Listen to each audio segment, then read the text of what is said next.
is Angie Viscianen, and I am the founder of Leg Up Legal. We provide a mentoring program that connects pre-law students to lawyers for mentoring so they can learn more about the legal profession before they decide whether law school is right for them. And we started hosting these meetups at the beginning of COVID-19 so that people could really bond with other people that were going through the same thing at the same time and start to build their professional networks and meet lawyers and meet law school admissions consultants, LSAT prep coaches, and folks that can help them on their journey. So I'm super excited today to introduce to you Alex Su, our resident LinkedIn celebrity, who's now a TikTok celebrity. And he's going to talk to you a little bit about his journey and how he started creating content on social media and what it's like for him to be a lawyer in his role. So Alex, I'll let you take it away. Thanks, Angie, and really excited to be here. Thanks for having me. Angie and I have known each other since way back. Feels like a million years ago, but at the beginning of the pandemic, we got to know each other through LinkedIn and lots of meetups. So really honored to be invited here. Really excited to meet you all too. And we talked about this a little bit in the first few minutes, but I love to see people's faces when I'm talking to them. So I know you may be busy, but if you could turn on your video so I can see your face when you're bored by what I have to say, that would be fantastic for me. So, and I see a lot of familiar names here, familiar faces. This is just an example of, I've done some meetups before. I've met Jeremy and I remember him. So that's the value of these networking meetups. And I've got some stuff I'm going to talk about today. I have information prepared here. I try to be prepared. But for those of you who don't know me, my name is Alex Su. I'm a lawyer who graduated about 10 years ago during the Great Recession. Graduated from Northwestern, from law school, did a clerkship, worked in big law. And about 6 years in, I made a pivot to legal technology, which is what I do now. I do sales and business development in legal tech. And my role involves a lot of marketing, which is why I'm so active on LinkedIn, which is why I make TikTok videos that some of you may have seen that I post on LinkedIn, but I also post on TikTok. And so, I make a lot of content, making fun of the law school experience, the legal career journey.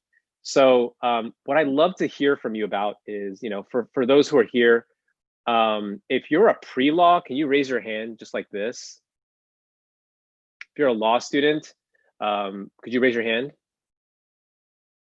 And if you are a lawyer, could you raise your hand? Awesome. Okay, so we got a good mix here. I'll try to keep it general then, just so that it's relevant to everyone. The topic I wanted to talk about today is how law school prepares you for an uncertain world. And that's, I think, particularly relevant these days. And I'm also hoping that as I share some of my stories and my advice from my own journey, I would love to hear your feedback and your questions. I think the value of these talks is to hear from you what's on your mind. And maybe I could share a story or two, or maybe some ideas that I have about what you're going through. So it also helps if you introduce yourself, so I'll remember you. Maybe I think some of you have already done it here in the chat, but if you could do that while I'm talking, that would be great.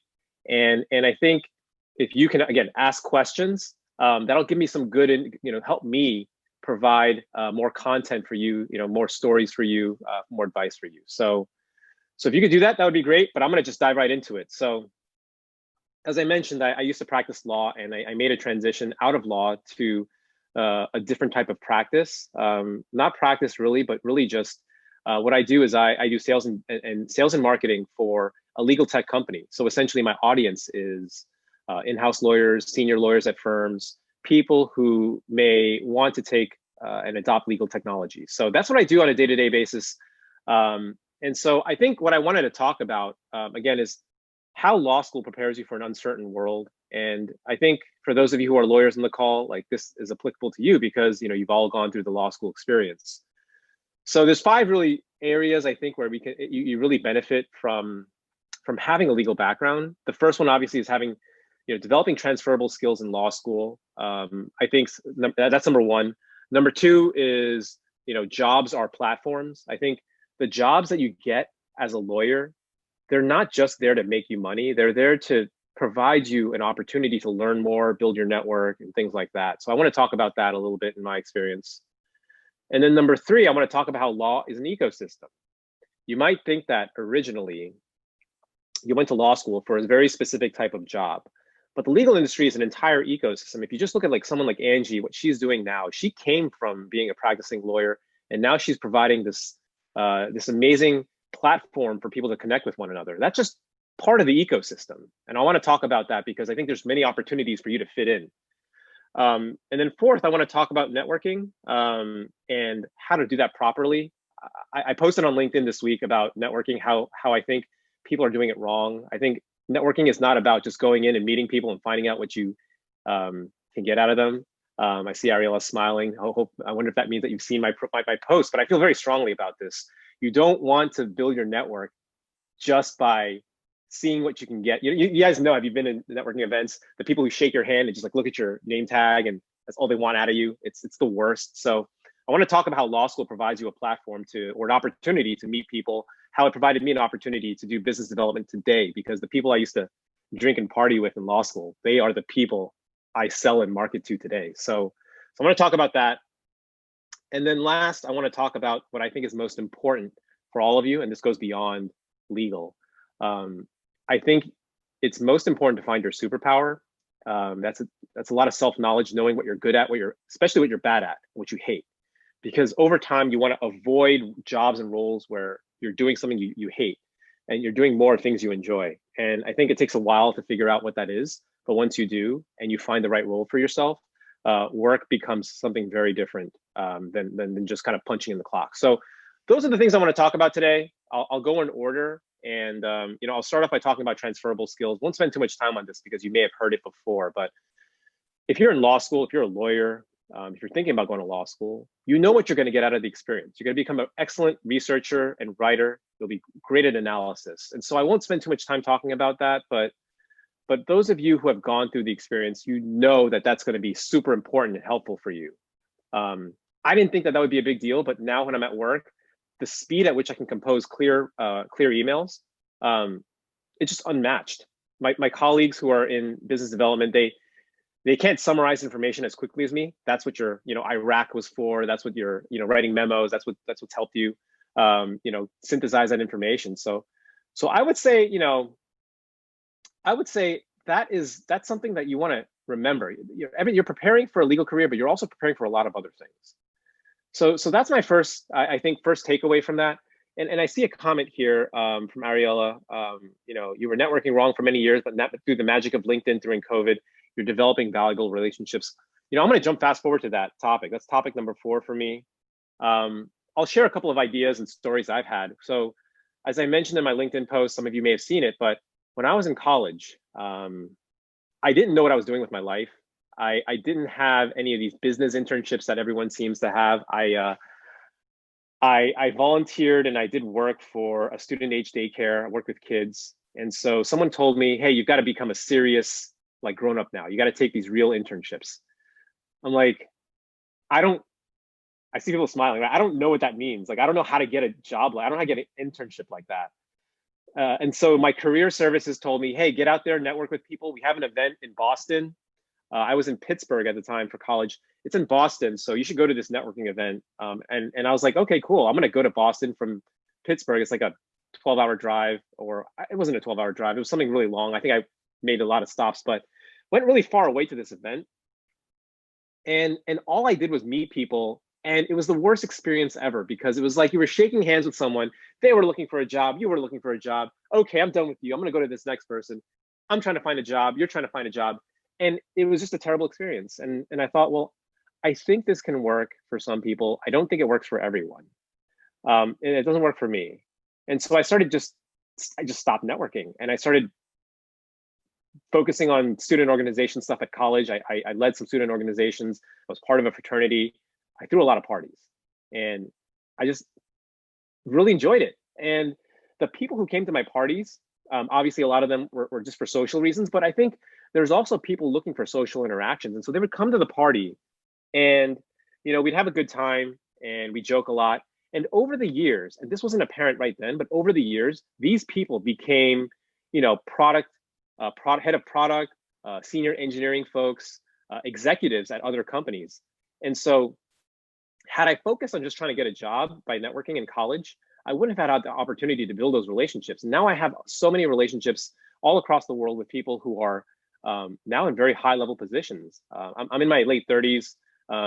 This was back when I was in my 20, I was 20 years old. But over time, I think networking is a long-term game. You want to build relationships because that's the right way to do it. And, I see Angie's comment here. I think LinkedIn is a huge opportunity that I didn't have when I was coming up. I mean, I imagine a lot of you are here because of LinkedIn. And so I think there are ways to do what I did, which is bring people together. Don't treat it like just trying to get a job. There are ways to do networking. And I think if you're in law school or if you're out of law school, have your old law school friends. One thing I found is that I'm 10 years out now, and some of my old friends from law school who have made partner because of how good they were at the job now are being forced to reach out to people and build relationships because that's a big part of their jobs as partners. It's hard to do that if all you did during law school was outline, take tests, punch, just go in, go out. You need to actually find a reason to build relationships. My intramural basketball team, I mean, I still look at that picture. We won a championship, right? And it's a great memory, but we never did it because we were trying to get a career benefit out of it. We did it because we loved basketball and we wanted to, meet people. And those people are now, heading up legal departments. There's a group of them that are partners now. There's a group of them that are actually in-house counsel. And I think that they're actually using that as a way to develop business and to increase their career potential. So anyways, that's my takeaway for networking.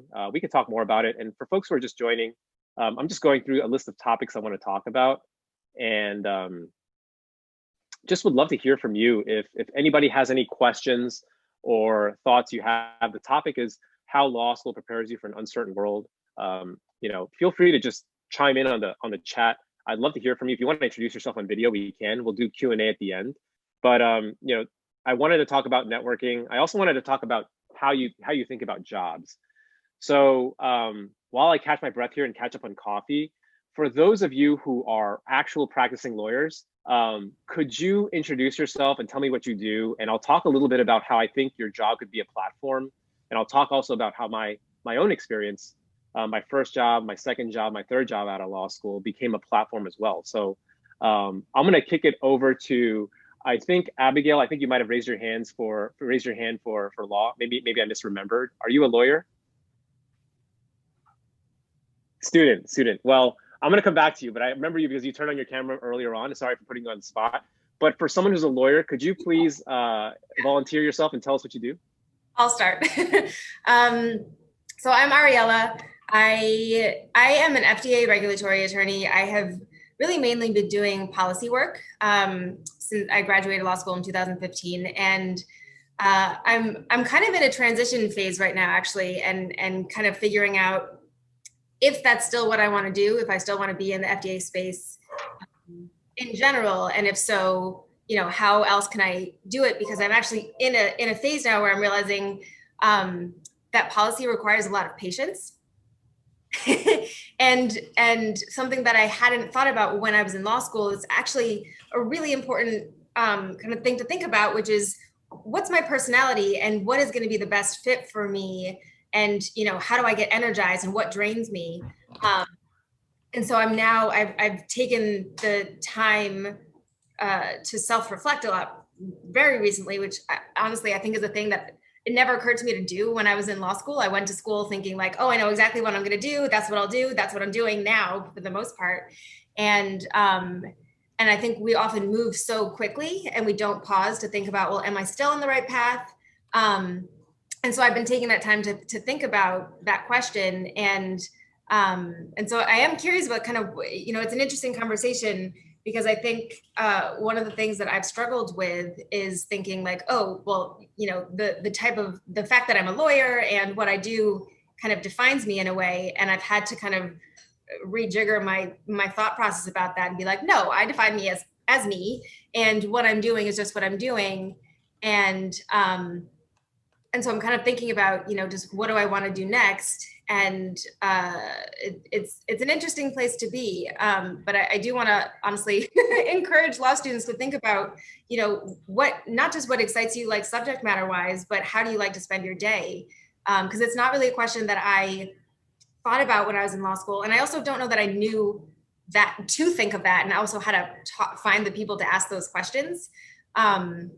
And sort of getting away with talking about myself and moving into advising others from my own experience.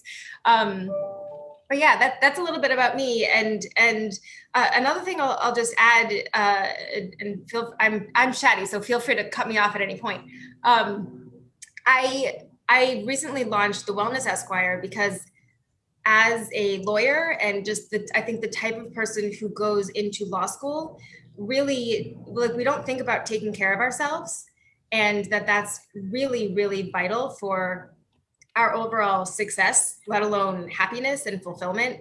And so part of my kind of journey and career sort of sphere right now is really focusing on how can we make sure that lawyers and law students are really prioritizing their own health and well-being so that they can be their best selves. And by being their best selves, that's how they will be their best lawyer or professional or whatever it is that you want to do.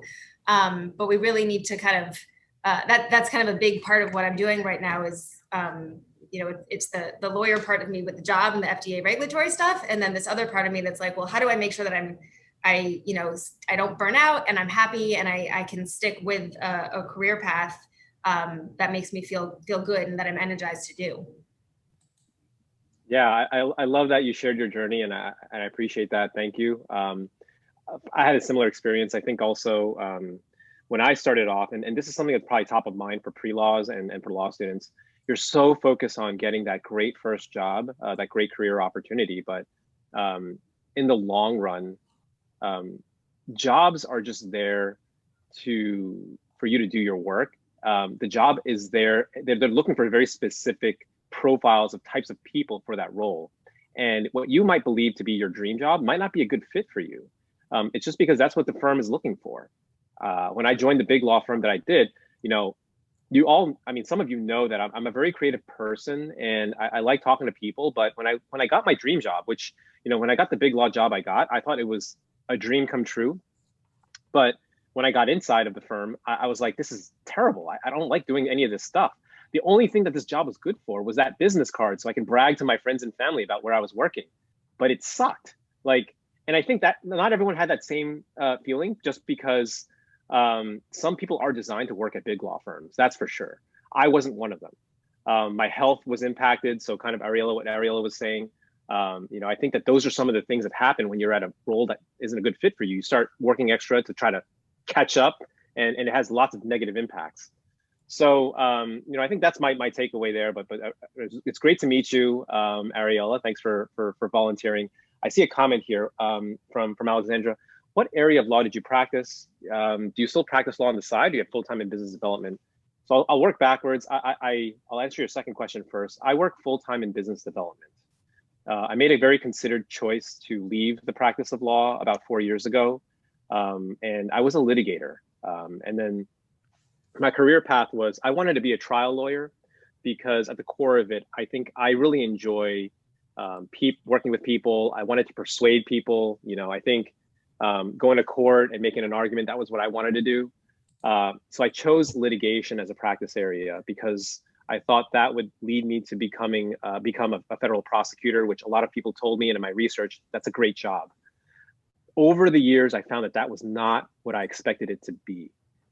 You did get trial work, but you also have to really bring in your personality. You have to act very neutral all the time. You lose a lot of your freedoms, and a lot of the job is not trial work.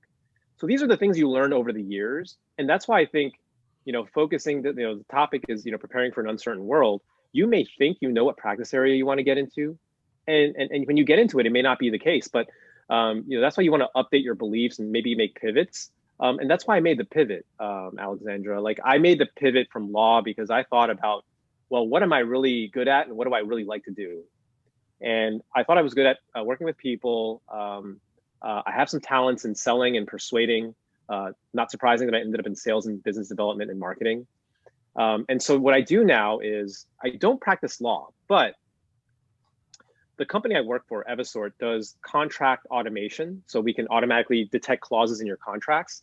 And I pitched this software to legal departments like GCs, CLOs, and you need to explain everything about the contract, how it works, how it could work in with their process. So I'm still tapping into that legal experience.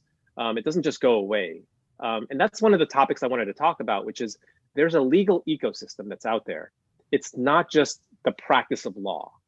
So as you're developing and figuring out your career plans, just understand that there's a lot of places where you can fit into, depending on what your goals are. And you might not find it on your first job, but over time, through the ups and downs of the economy and figuring out what you're good at, you'll find your place if you're looking. So that's what I would say.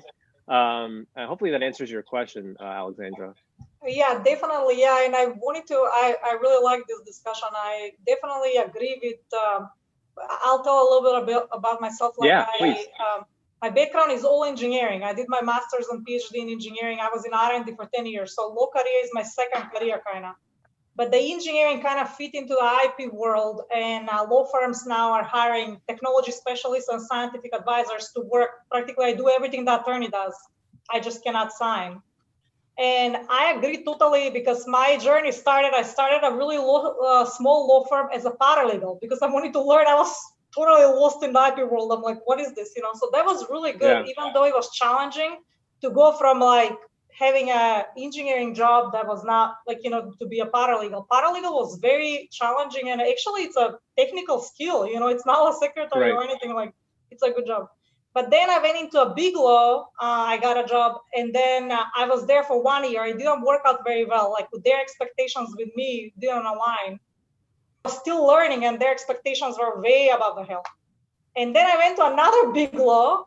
My workload right now is twice as I used to have at years. However, the training, the patience of the attorneys, the whole schedule, the time management is completely different. So I want to say, whoever is working, you know, like, or is about to work at a big law firm or whatever, don't get discouraged just if you don't fit in within a place. For me, it didn't work. I was still learning, and they needed somebody experienced. Versus my new law firm, they need people that don't have experience. So they were able to train me this year, and my workload has increased. I'm fine managing and everything, you know, like, so I definitely agree with the space, the working space. You need to also match and not get discouraged. But yeah, thank you so much for kind of sharing your background about this, like how you transition all that. So the previous law firm that you were working at, that was like a criminal law, or just a general, like, what was the area of law? I understand litigation, but what was the area of law you were practicing? Yeah. I joined a general litigation department of a big firm. They had subspecialties, but we did different things. So I did securities, I did some white collar investigations, large scale commercial litigations. Like for those of you who have experience with big law, that you know that the litigation there is a little bit unusual in that there are these giant cases, and what the work you end up doing. And I don't know if Angie had this experience, but I had this experience, which is it's like if law was like cooking, you weren't really cooking. You were cutting some small ingredient, and that was all you did. Like that's your entire job. And by the way, that's a reality check for those of you who are interested in going to like larger firms. You'll be doing that for many years. I went into law because I wanted to cook. I didn't want to cut vegetables, but I ended up cutting vegetables, so I got out of there. That's kind of like the story of my career. And now I do things like, you know, I get to join Zooms like these. I do a lot of interesting things like on LinkedIn, on TikTok. So it's so funny that you use that analogy, Alex, because I tell students who are interested in going to law school, I use the cooking analogy as well, but I say like, so the practice of law versus like what you learn in law school, it's like you show up your first day of work for like law and they expect you to cook a gourmet meal, when all of law school, they just explain to you what a tomato is. Yeah, totally. You're like, so I've learned everything about what a tomato should taste like, the texture of a tomato, exactly what it should do. But then I haven't figured out how to actually cut this thing or like put it into a dish. But that's exactly the same analogy that I use for people. So yeah, I like it. Yeah, it's like I have a lot of strong feelings about how law school should be done, but I am curious for, and we Ariella introduced herself. I'm curious to hear from the people who are pre-laws. Like, I don't know who here is a pre-law, but I think Catherine, I think you might be, not to call you out, but there's a few folks here. I would love to hear about you and why you want to go to law school. Yeah, I can go first. So I actually, all throughout high school, I thought I wanted to be really heavily in STEM, and I thought I wanted to go be a neurosurgeon and everything. But I was volunteering in a hospital because I was trying to like figure out if I wanted to be a doctor. And yeah, it wasn't exactly what I thought. I was like, maybe I don't want to be a doctor, but I attended this session with the hospital's ethics committee, and I was really interested in that. And so it kind of led me to discovering this field of the intersection of science and tech and law, and I'm really interested in that. I got really into like AI and ethical issues with like germline gene therapy and stuff. So that kind of led me to law. And yeah, so I'm exploring now, kind of interning with Angie. I'm figuring out exactly what I want to do. A lot of people have talked about IP law with this. My original interest was kind of with policy and regulation of science and tech, but I'm exploring now. I guess the other like kind of on the surface thing was just I've done a lot of writing, and writing was a huge part of high school. So people in high school used to just tell me like, oh, law suits you. You like to write, you like to read. It kind of just naturally happened. So yeah. That's cool. It sounds like you really thought through this, and that's, I think, going to be an asset as you kind of go ahead in your career. And I'll also add that it sounds like your high school people are very well informed because they realize that law is about reading, it's about writing, and not about just arguing. You always hear like, oh, you should go to law school because you're good at arguing. Well, guess what? You're not going to really be arguing. Everything's arguing on paper. So if you're good at trolling on the internet and writing comments and flame wars, like maybe you should be a lawyer. Which incidentally, a lot of lawyers are really aggressive online. But I'm getting off track here. Who else is a pre-law here who I'd love to meet? Who's thinking about going to law school? Or is it just Catherine? Somebody go next. I thought we had a couple more on here. Come on. I saw some hands raised, but I'm not going to call out their names. I'll let them go ahead first. Y'all. My name's Crush. I'm a freshman in college. What's up, Crush? I'm an econ major, and I'm just like exploring right now, and I'm trying to figure out if law school would be good for me. Have you talked to anybody about law school? Any lawyers other than I guess Angie? I'm really like super early in my process. My dad's friend is a personal injury lawyer. My dad's a doctor, so I know like some stuff about like ethical laws and stuff like that. But what I'm interested in is more like business law, more like mergers, because that kind of goes along with econ. Cool. More like international policies and stuff like that.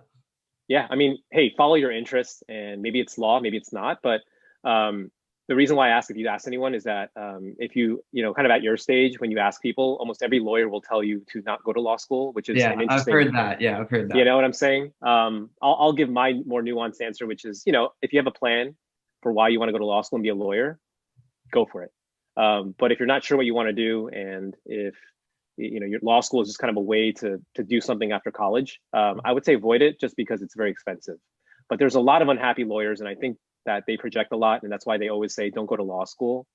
So take it with a grain of salt, but hopefully these conversations will help you give you ideas of what's possible in terms of careers. Definitely. I'm just like going to stuff like this. I'm like talking to people with real experience, meeting people. I just really want to get my feet in the water a little bit before I make any major decisions, Crush, if you want to talk to some M&A lawyers, let me know. I know quite a few, so I'm happy to introduce you to some. Great. Thank you. Cool. Well, nice to meet you. Anyone else want to go who's a pre-law?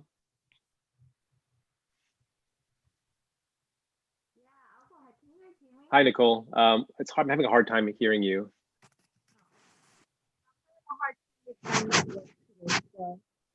Can you hear me a little bit better? Yeah, I can hear you now. Okay. So I've worked as a paralegal for 8 years. I started as a legal assistant when I was 19. And then I started actually in a personal injury law firm and doing workers' compensation as well. It was like a double firm. And there was one attorney there that did criminal defense. And because they had such a high need for Spanish translation between the clients and the attorneys, I was able to jump in that area. I really, really enjoyed it. Mostly when I would see it was criminal defense and they would work with juveniles, and so that really kind of caught my attention. And I worked in that firm for about 3 years, and then we moved. That was in South Florida. Then we moved to Nashville, and I started working in entertainment law. And that it's funny when you talk about like networking, because I can see the difference between the lawyers who can naturally kind of do that just because they've done it for so long, even before, I guess, like while they were in law school or while they were just kind of just in life, versus the lawyers who are like just starting to network in their profession. We would have like brunches for the CMA awards and things like that. And it was just, you could just kind of tell the difference, you know? And so it was interesting that you touched that topic. But I'm very, very interested right now. And I decided to go back to school because I did some school. And then like I said, I worked as a paralegal, and then I decided, I really like law. I can do this. I want to do this. And so I decided to go back to school. But my husband, he works for a tech company. And so just kind of seeing like all these business startups coming up, especially during COVID, you see a lot of like entrepreneurship being sparked and everything. It's so interesting to just kind of see that process go for people. And a lot of them don't have in mind the legal issues that they're going to have to face. Because a lot of people are just like, I'm creative.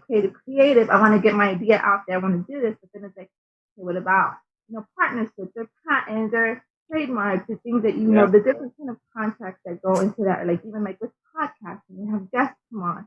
These little things it really catches my attention. So I'm kind of delving into that area. But for sure, I want to pursue law school and just have the ability to advise people legally, right?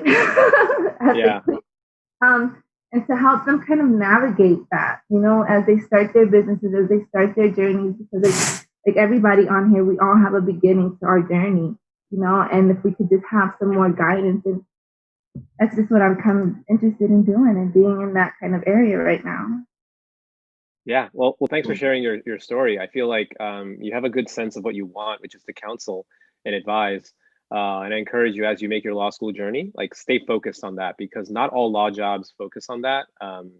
There's going to be opportunities, maybe sometimes maybe your classmates and other people are saying, oh, you should do this or that. You should work for a judge, et cetera, et cetera. That might not fit in with what you really want to do. So always, have your inner goals, and don't be swayed. But it sounds like you have a lot of paralegal experience and lots of experience. So I'm probably telling you things that you already know, but great to meet you. Thanks for introducing yourself.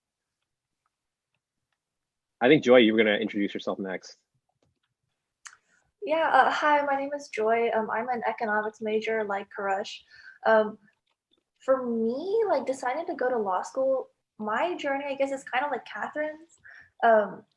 I went to a STEM-focused high school because I thought I wanted to be a doctor, but it's kind of funny because the more I spent time in STEM classes, the more I learned I don't want to do this for like my career. So I decided to kind of go down the business aspect, which is why I'm an econ major right now. I actually, for so many years, bought into the kind of rep that lawyers had of like, you can't trust them, or like they had this kind of villain image, I guess, because they defend, certain people. But then last year, my freshman year of college, I went to Constitution Day at UTD, and I listened to a lot of like professors talk. And that's where I learned about moot court. And I always wanted to improve my public speaking. So I joined purely for public speaking reasons. But the more I got into it, the more I realized, I actually like this. I like looking at court cases. I like coming up with legal arguments. So now I'm trying to figure out, okay, how do I want to turn my econ major into like something law related? So I'm really glad you're talking about, how law can open up different fields for you. So.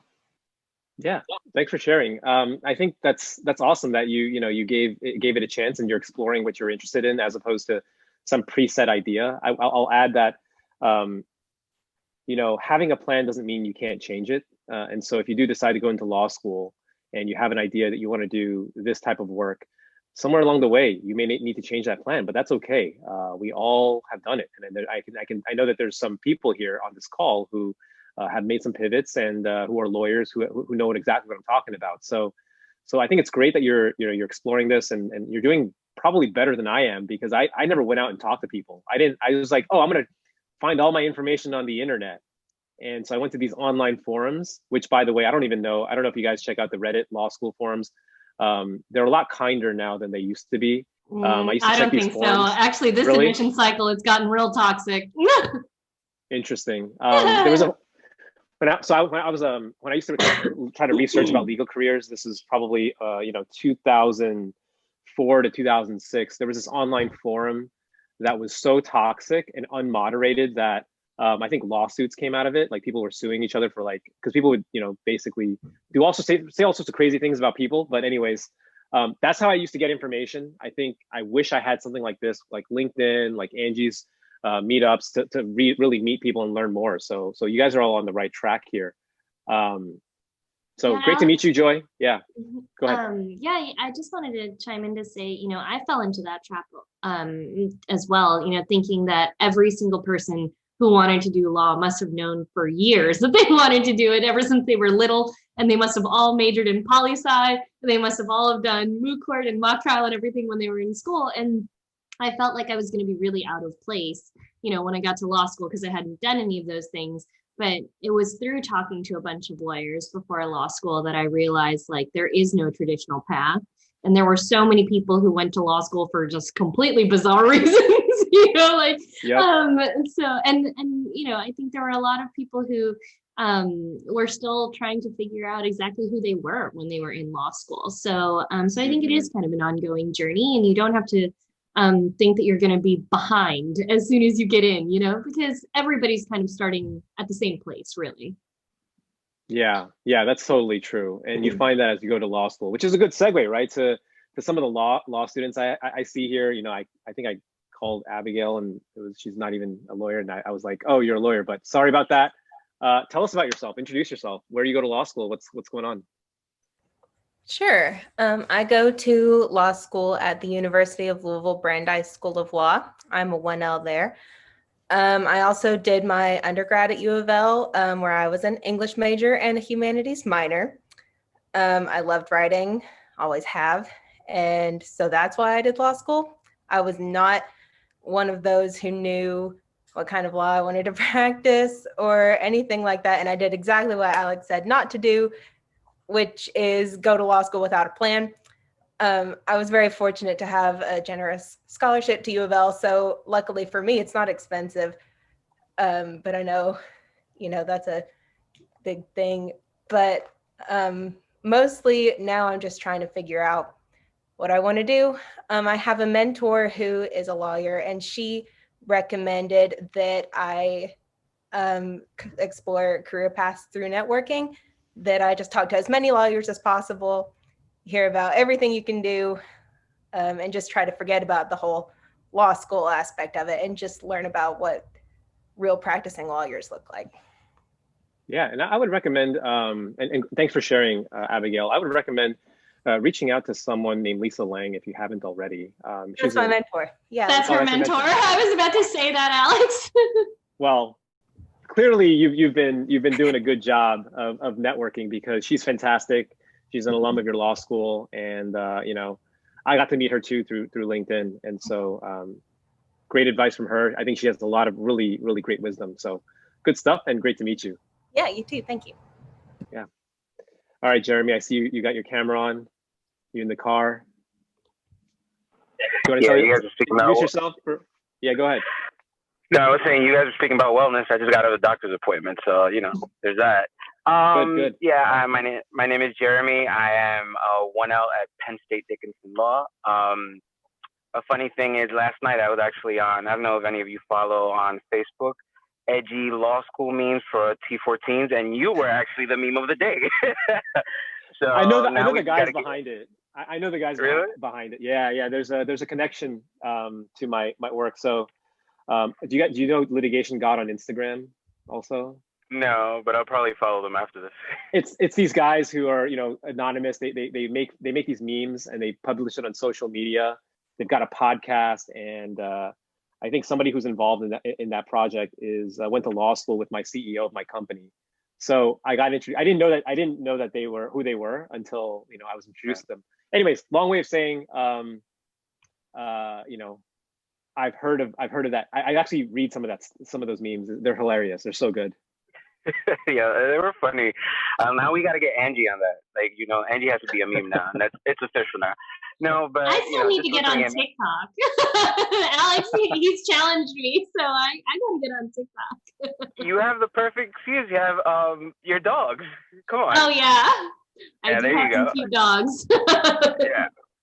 So, you know, just I'm at this point, like I started, you know, Angie knows I was like very up about it and like happy and whatnot. And right now I'm still trying to figure out what Civ Pro is 1 month before finals. So, no, but you know, it's been a great experience. Actually, I credit a lot to Angie because she was the one that helped me make this decision of going to Penn State when I had no idea. I didn't even apply to that school. They actually approached me and they're like, you know, Oh wow. we'll match the scholarships to the school you're going to, and do you want to come and, you know, hang out with us? And I was like, sure. And they've actually given me a bit more money, so that's a good factor. Oh, that's awesome. But, good for you.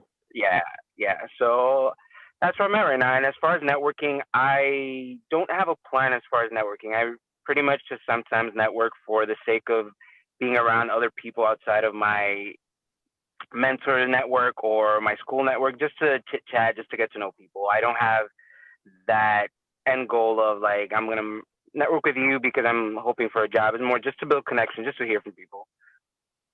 Yeah, I think that's the right way to do it. And this may be controversial, but I remember going to networking events and there would be these people, right? You guys all know who these people are. They're the ones who are so good at dominating the conversation. There's like a circle, right? There's a partner there, and this person is just chatting it up and just soaking up all the attention. Meanwhile, you know, I'm on the side there, just kind of walking up awkwardly with my drink in my hand, right?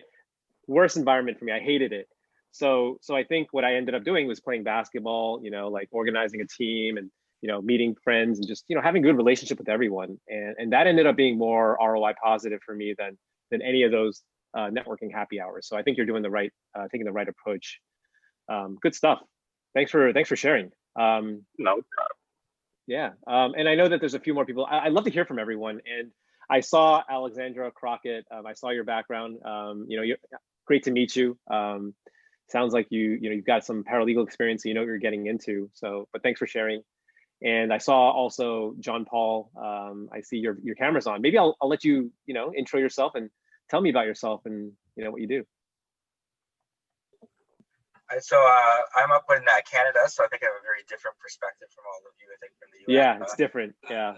Criminal defense lawyer here, and like you, when I was in law school, I was like the president of the student body, so I was involved with throwing all the parties and having fun, and I think that part is important because 10 years later, because now I'm as much as I'm still practicing, I'm mostly teaching paralegals actually at a college here in Canada.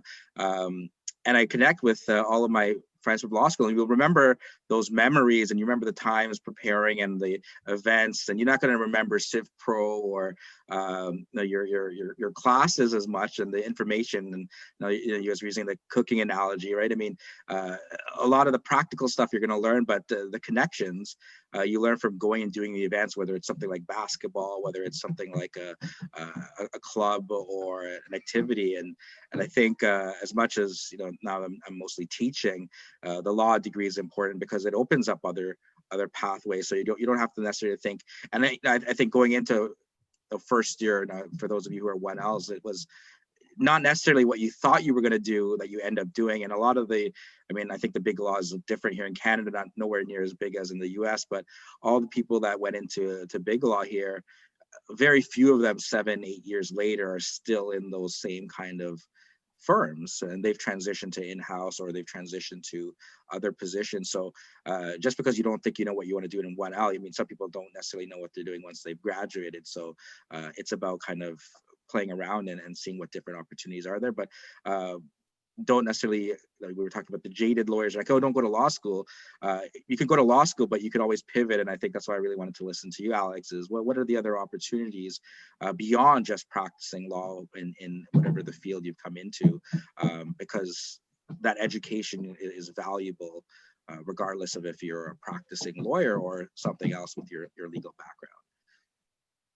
Yeah, and I think we've got about 10 minutes left. I'd love to talk about that. I think that's one thing that people ask me a lot about, like, what are the opportunities, alternative practice or alternative career paths?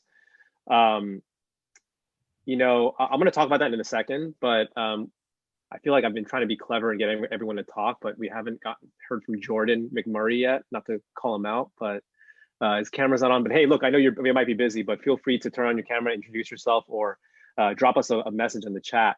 I love, I feel like, I don't want to be the guy just talking at people. I'd love to hear where you're all coming from. And it sounds like there's a good diverse group here. So I think I'll wrap up by just talking about, my journey, which is when I left the practice of law, I was 6 years out.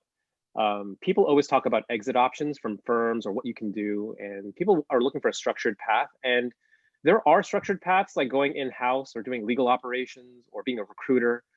But I think there's also something that people don't really talk about, which is there's unstructured paths that you can do you can explore, and it's kind of scary. And I think I had the advantage of when I was 6 years out, I had paid off my loans. I wasn't financially strapped. I didn't have high cost of living, and so the first thing I did was I started my own practice, my own solo practice, which ended up not working out financially, but I learned what I was good at and what I wanted to do. And so I kind of pushed that further. And I thought, well, I'm in the Bay Area. Tech is big here. Let me see if I can use my legal background to bring to bear on a tech company. And I don't want to be a lawyer in a tech company. I want to see if I could just use it for a business role because I like sales and marketing. So I found a startup doing e-discovery technology, and they didn't have a role for someone like me. I was 33 at the time, 6 years out of law school, lots of, prestigious big law experience or lots of high-end litigation experience. I started from scratch because I had a hunch that, and this is what I wanted to share, which is you want to find your superpower. And I think my superpower has to do with sales and business development and marketing and talking to people. I knew I could do cold calls. So I took an entry-level sales role doing cold calls to lawyers. It was really hard because it was a pivot and I wasn't sure if it was going to work out. It was kind of an experiment. Most of my colleagues were 22-year-olds, 23-year-olds, just first job out of college. And here I was, a 33-year-old lawyer at the time, and just wasn't sure if I was making a huge mistake. But my hunches paid off. I knew enough about myself, about what I was good at, what I wanted to avoid. And I wanted to avoid a job where I was working alone and researching and writing, just because I enjoyed that stuff, but I didn't want to make it my role. So I just worked hard and I got promoted very quickly and was there for 3 years and moved up very fast. And then I made the jump in my third year to the company I'm currently at. And at the company I'm at, I feel like I had basically a set of tasks that I was supposed to do, like sales and business development, but I started experimenting with social media a lot. So some of you know this, I write a lot of things on LinkedIn that most lawyers wouldn't write about. And that's because I've been doing it for 4 years. I started it off by writing some really not risky stuff and people didn't like it. Then I started writing some real stories, like things about my challenges that I've faced over the years. I've been let go from jobs before. I've encountered setbacks.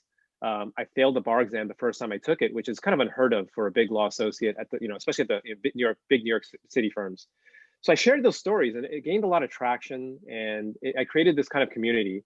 And so I didn't know what to do with that. There was no preset career path or preset thing you would do with that.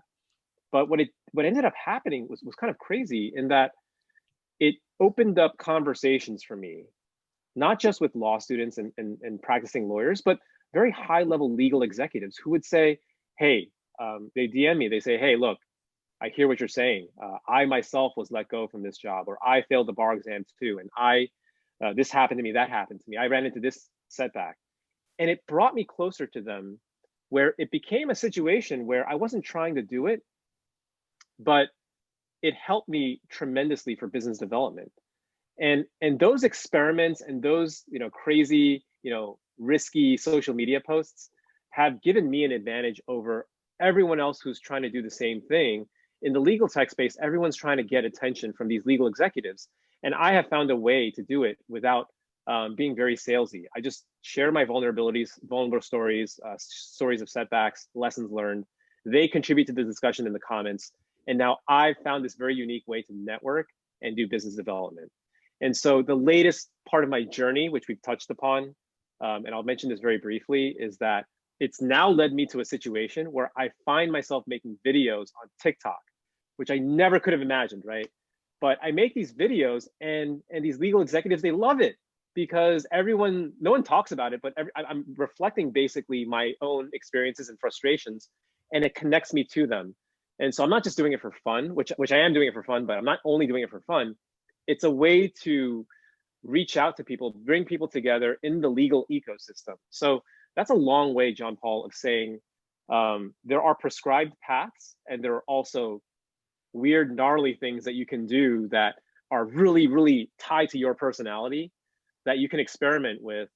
And maybe not everyone's ready for that. Maybe you do still need to, go take your own journey. If you're a pre-law, you need to go to law school, do well, get your law job. But there are also other things you can do, not exactly like mine. Like, maybe, if Catherine's interested in doing something regulatory or policy related, there may be some weird need out there that's not part of a prescribed career path. You may stumble into it after doing some different things. So that's what I would say. What I want to leave you with. Find out what you like, your strengths are, your weaknesses are. Find your superpower, and over time, through trial and error, you may end up where you need to be. That's what I would say. How you can prepare yourself for a changing world. Jobs are not everything. It's really kind of combining all of them into what's uniquely you. So that's what I would want to leave you with. And I see that Alexandra found me on TikTok. I hope you follow me. I'm trying to make some videos, and I'm experimenting there. There's some videos that do well, some videos that don't. So, but I appreciate you all taking an hour out of your schedules to listen to me kind of talk about myself, which is my favorite activity. Thank you so much, Alex, for your time today. I also wanted to just chime in on that last point, I think it's interesting that Alex went and found himself a role at a startup doing sales. I had this inkling that my superpower might be actually building a startup, and that was really late in life too, and when I decided to leave Big Law to go build this startup, I went and joined a startup accelerator at a university. And the other people in the accelerator were 19, 18, 21, they were all young, and they were kicking my ass in pitches like they were, and so we had pitch competitions, where we had to pitch our ideas, refine our ideas, talk about our ideas. And these young kids, that had no experience in the world were beating my butt in these pitches. And so it really forced me to, eat a giant slice of humble pie and learn how to pitch my company. And so, you guys can do it. If you want to try to do something totally different than what you're doing now, don't be afraid. Go find a way to explore, whether it's talking to a lot of other people who have done it. I went and talked to a bunch of other entrepreneurs, and not all of them were lawyers. Some of them were lawyers who had left to go be entrepreneurs, but many of them weren't. And I just wanted to learn about what was their entrepreneurial journey? Why are they doing this? And, I think that if you start to have conversations with people who are kind of doing the thing that you think that you want to do, it's a really good opportunity for you to start seeing yourself in that role and, prototyping that for yourself. So loved all the advice that you had today, Alex. Thank you so much for being so interactive and engaging with everyone. And we've got 2 more events tomorrow for anybody who's interested. We've got one event at noon that's going to be for non-traditional career paths, or non-traditional JD programs. So if you're interested in a hybrid JD program or a part-time JD program that allows you to work while you're going to law school, we've got Barbary and iLaw coming in to talk about their hybrid JD programs and how they work with law schools to design programs that are that will help you actually learn remotely. So we've got that at noon, and then we've got our networking happy hour at 4 p.m. Central Time. Where you'll get to actually interact with somebody one-on-one. So we'll split everybody into breakout rooms. It'll be really fun, and you'll get to actually meet people and connect. So come hang out with us tomorrow if you have a chance. So thanks for having me, Angie. Really enjoyed meeting you all, hearing your stories. You know, I think we all are trying to find our way here, and you are all on the right path. So great to meet you. Connect with me on LinkedIn. You know, I'm pretty open there. But thanks again. Thanks for your time. bye all.